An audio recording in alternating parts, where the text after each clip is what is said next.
Super duper welcome to the 8th episode of Business with Tanmay, and today's topic is 3 tips to survive your first year in business. So let's get started with it. Number 1 is forget about perfection and focus on finding your customers. Where are they? The number 1 reason entrepreneurs fail is that they don't have customers who want to buy their product or service. With that in mind, your first year should be about finding communities of people who want to buy what you are selling or even just part of what you are selling. Always remember, first try to sell in your friend circle and then step out. As you do, don't assume that you need to create the perfect product or service before you locate your customer base. That will only hinder your momentum. Banish negative thinking along the lines of, if I just get this piece right, then, and instead remain laser focused on the bigger question that am I able to find or generate enough interest to keep moving forward with my idea? Now, one of the best ways to identify your base can be through paid channels like Google that maximize your exposure to customers.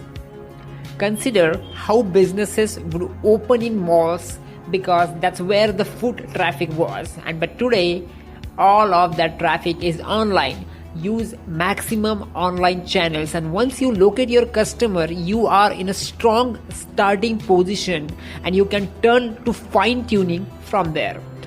Number 2, control your cash. Now this is where people and 80% of startups are failing. Poor money management.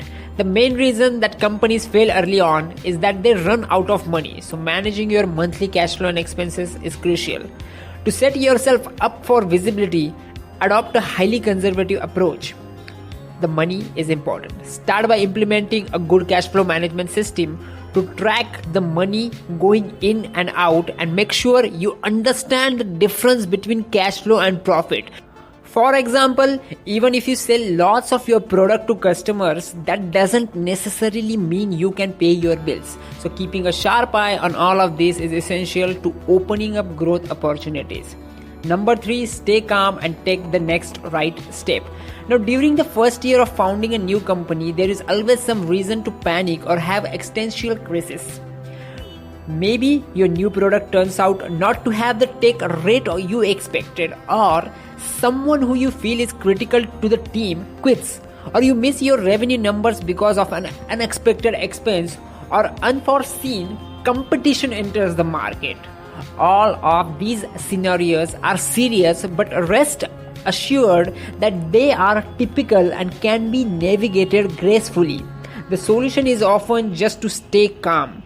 I personally find that meditation helps me avoid becoming wound up and stay attuned to what's going on around me. So listen to your instincts and do the next right thing. If you do that, the path forward will start to reveal itself. Thank you.